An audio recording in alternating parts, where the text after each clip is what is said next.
출산 후에 다시 직장에 복귀해야 하는 엄마들은 좋은 베이비시터를 찾는데 애를 먹는다. 사실 아이를 키우는 데 있어 집안일이나 아이 픽업 등 다른 누군가의 도움을 받을 수밖에 없는 상황이 많다. 아이를 돌봐줄 베이비시터를 찾는 것은 결코 쉽지 않은 일이다. 여러 가지를 고려해야 한다. 인생에서 가장 중요한 아이를 돌보는 사람이 있기 때문이다. 누구나 직계 가족 사이에서는 친밀한 유대 관계를 갖고 있다. 아이를 타인에게 맡길 때 고려해야 하는 중요한 점이다. 누구나 아이를 다른 사람에게 맡기려고 하면 두렵고 여러 가지 걱정을 한다. 특히 가까운 가족 외에 다른 사람과 관계, 한 경험이 없는 아이들을 둔 부모는 특히 더 그렇다. 좋은 베이비시터를 찾는 것은 쉬운 일은 아니지만 그렇다고 불가능한 것도 아니다. 그저 신중하게 결정해야 할 문제일 뿐이다. 아이를 돌봐줄 베이비시터를 구할 때에는 고려해야 할 점들이 많다. 좋은 베이비시터를 구하려면 어떤 점을 고려해야 하고 어떤 점을 알아두면 좋은지 다음 글을 잘 읽어보자. 좋은 베이비시터를 찾기는 어렵고 힘들다. 베이비시터를 찾을 때에는 아이의 나이가 중요한 요소가 된다. 아이를 보호하려고 하는 게 부모의 본능이다. 아이를 돌봐줄 베이비시터를 찾는데 시간이 많이 걸릴 수 있다. 하지만 인내심을 갖고 여러 가지 사항을 확인한 후에 베이비시터를 고용하는 게 좋다. 결코 서둘러서는 안 된다. 우리가 필요로 하는 것을 해줄 수 있는 베이비시터를 구해야 한다. 아이를 혼자 돌봐야 하는 경우와 아이와 다른 가족이 같이 있는 경우 아이를 돌봐주는 경우는 다르다는 뜻이다.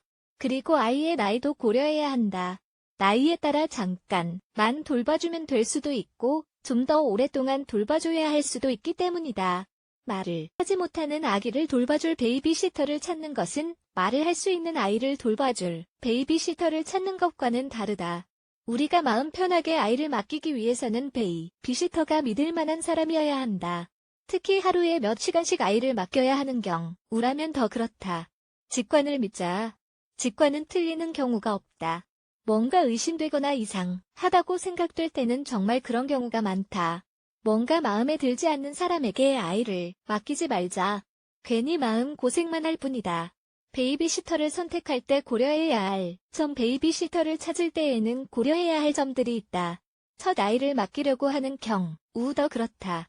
우리 마음에 꼭 드는 사람을 찾는 것은 어려운 일이다. 베이비시터를 찾을 때에는 고려해야 할 점들이 있다. 여러 가지를 고려해보고 결정하면 된다. 베이비시터는 사실 교육 전문가는 아니다.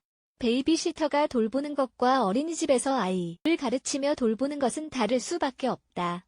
우리가 필요할 때 도움을 받을 수 있는 사람을 찾는 것은 사실 어려운 일이다.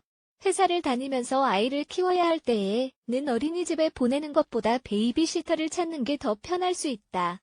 부모는 우리 시간에 맞춰줄 수 있기 때문이다.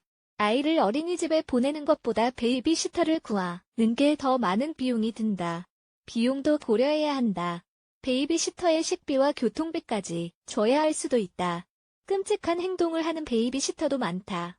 그래서 고용하기 전에 인터뷰할 때 이상한 행동을 하지 않는지 잘 관찰해 보아야 한다. 두려움 때문에 이상한 판단을 하지 않도록 유의하자. 뭔가 이상하다는 느낌이 든다면 그 직감을 신뢰하도록 하자. 구체적으로 확인할 사항. 인터뷰할 때 아이를 잘 돌봐줄 수 있는지, 신뢰할 수 있는 사람인지 잘 관찰해야 한다. 1.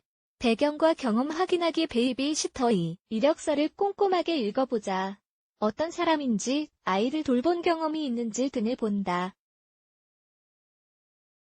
베이비시터를 구할 때 가장 먼저 해야 할 일이다.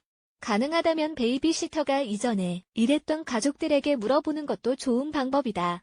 그리고 우리가 신뢰할 수 있는 누군가가 베이비시터를 추천해준 경우라면 가장 좋은 경우다. 2. 인터뷰 일정 잡기. 몇 명의 베이비시터와 언제 만날지 시간 약속을 한다. 그리고 필요하다고 생각되는 질문하면 뭐든 물어본다. 예전에 어떤 일을 했는지, 아이를 돌본 경험이 있는지 등을 물어본다. 예전에 베이비시터를 했었다면 왜 그만뒀는지도 물어본다.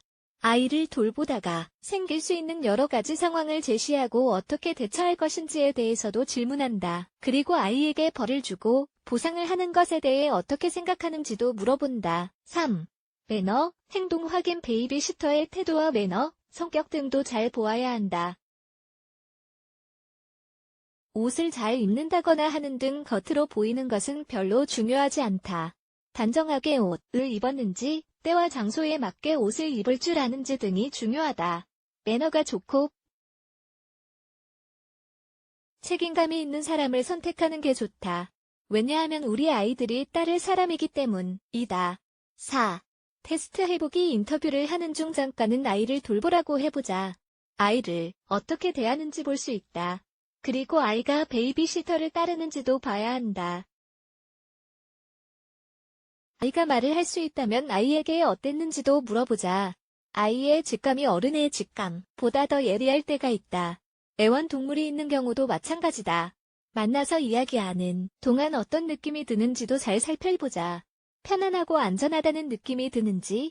베이비시터와 아이의 관계를 우리가 컨트롤할 수 없다. 그렇게 하려고 하면 모두가 더 힘들어질 뿐이다. 5.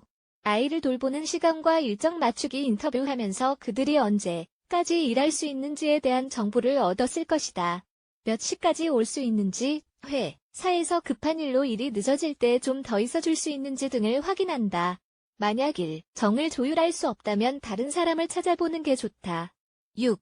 규칙 알려주기 인터뷰할 때 베이비시터에게 우리가 원하는 것을 이해시키는 게 중요하다. 다음을 읽어보자.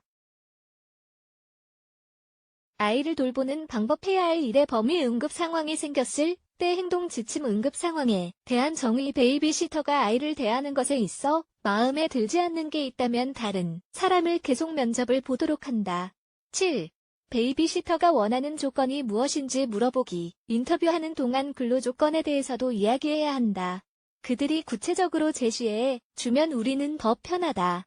제시하는 조건에 우리가 맞춰줄 수 없다면 다른 사람을 찾아야 한다. 가족의 웰빙보다 더 중요한 것은 없다는 것을 꼭 기억하자. 마지막 결정 좋은 베이비시터는 아이와 잘 어울릴 줄 알고 아이를 건강하고 바르게 돌봐준다. 인터뷰를 한 베이비시터 중 지금까지 설명한 것들에 아무 문제가 없으면 좀 더 공식적인 테스트를 해본다. 몇 시간 동안 아이를 돌보라고 해본다. 그러면 좀 더 다양한 상황에서 어떻게 행동하는지 알 수 있다. 그리고 베이비시터의 행동이 아이에게 어떤 영향을 미치는지도 볼 수 있다. 우리가 정한 규칙에 부합하게 행동하는지 계속 주시한다. 만약 실수를 한다면 이런 부분을 주의해달라고 말한다. 두 번째 테스트 후에 또 그 베이비시터가 마음에 든다면 정식으로 고용해서 아이를 맡긴다. 그리고 아무리 좋은 베이비시터라고 해도 부모를 대신할 수는 없다. 아이가 베이비시터와 보내는 시간이 더 많다 하더라도 아이에게 조건 없는 사랑을 줄 수 있는 사람은 부모뿐이다. 함께 성장하는 게 중요하다는 것을 기억하자. 시간은 생각보다 정말 빨리 지나간다. 아이와 하루 종일 같이 있을 수 있는 날이 오더라도 그때는 아이가 바빠질지도 모른다.